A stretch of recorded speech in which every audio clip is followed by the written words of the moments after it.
There are many misconceptions about geisha, such as the fact that they were prostitutes. The development of these speculations overshadowed the geisha's rich history and devalued their skill as professional actresses. After all, a geisha's main job was to entertain her clients with art and wit. Historically, the life of a geisha was very different from the perceptions of the West as well-dressed prostitutes who entertained in brothels. Geishas endured grueling training to gain the coveted title. Not only that, during the Edo period and for some time thereafter, the option of becoming a geisha was one of the few ways in which a Japanese woman could earn a decent living and lead a somewhat free life, while stereotypes about the craft certainly persisted. The following facts will shed light on the forgotten and neglected history of one of Japan's oldest classes. This is the channel of learning the world. The notion that all geisha were prostitutes was inspired by the West, when American servicemen stationed in Japan during World War II engaged in sexual relations with Japanese women who dressed and painted their faces like geisha. Experts who have done extensive research argue that these women who sought to look like geisha were not really, but rather simply imitated their appearance. Unlike the traditional geisha, these women did not undergo the rigorous training necessary to obtain the title. They were also much less selective about their clients, while many real geisha refused to entertain Americans. Nevertheless, the topic remains hotly debated, while many argue that the geisha tradition originated solely in the art of entertainment. Some say that prostitution has always been part of their profession. Another factor that may have contributed to the misconception that all geisha were prostitutes is the practice of mizuage. Before a Maiko geisha apprentice could become a geisha, she might have to sell her virginity to a patron as part of the ritual of coming of age. Although this was a one-time event, it tied the profession to intimate service. Although the outdated practice was outlawed in 1959, it still took place, even continues to this day. Many believe that geisha and Maiko were primarily valued for their appearance, but their main role was to be entertainers. In fact, the word geisha translates as an artist. Geisha were trained in singing, dancing, playing the shamisen, and other arts. Over time, individual geisha earned a reputation as experts in one of the several arts they practiced, and patrons sought out geishas based on their experience. The earliest geisha were men called taikamochi. These men performed many functions throughout the centuries, from entertaining the daimyo as court jesters to singing, dancing, and telling jokes and stories. In the late 1700s, there were more than 500 male geisha in Japan, their numbers dwindling as the number of women in the profession increased. Today's taikamochi are more like partygoers, telling jokes, interesting stories, and encouraging guests to drink more. In the late 17th century, it was a popular decision among parents in need of money to send their daughters to singing and dancing lessons in the hope that they could eventually be employed.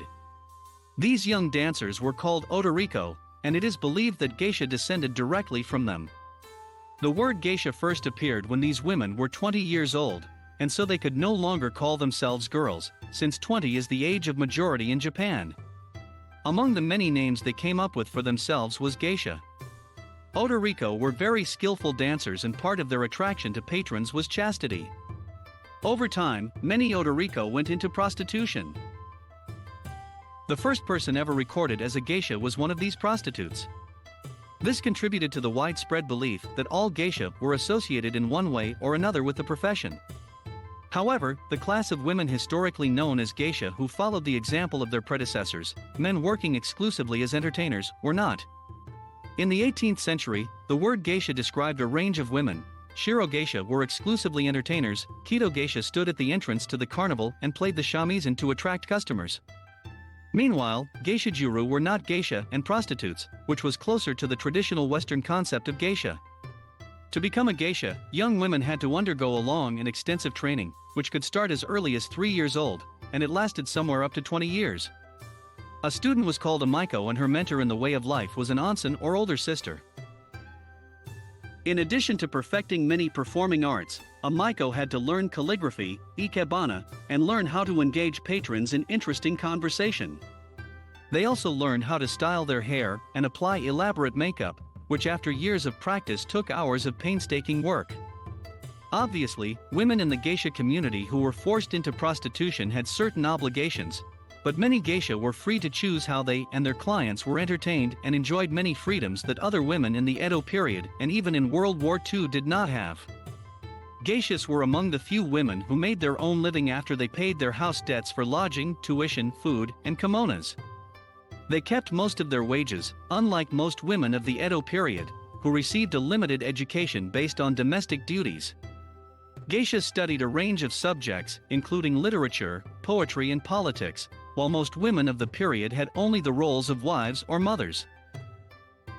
Many believe that geishas were submissive and timid, but in fact the opposite was true. Geishas were supposed to be keen entertainers and were allowed to talk to men on a variety of subjects. Privileges that many of their clients' wives could not boast of, since their jobs required them to be witty conversationalists. Geishas could talk to men as equals. At a time when women had little power or social standing, geishas worked in a society run mostly by women. Women kept geisha houses and kept most of their earnings for themselves. After they paid their debts, the geisha could develop on their own, keeping most of their wages, except for the fees they paid their house for what was called sponsorship or advertising. Men were not allowed to make any decisions for them, even though they lived in a period when women were not given freedom. Geishas were largely independent. A geisha must leave home if she marries, and some geisha, especially today, do not want to remain in the profession until old age and leave simply of their own volition. Whatever the reason, a hikiiwai ceremony is organized.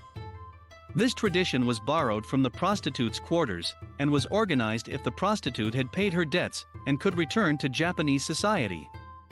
Leaving home, geisha sends her teachers, clients, owners of tea houses, where she worked a special treat, a box of boiled rice. If she leaves for reasons of marriage or simply leaves the possibility of return, red rice is put in the box, and if return is out of the question, white rice. Modern geisha mostly still live in the houses they were connected to during their training, and by law they must be recorded in one of these houses, even if they hardly live there. In recent years, more and more geisha have complained to the authorities about harassment and abuse from groups of tourists wanting to take pictures with them.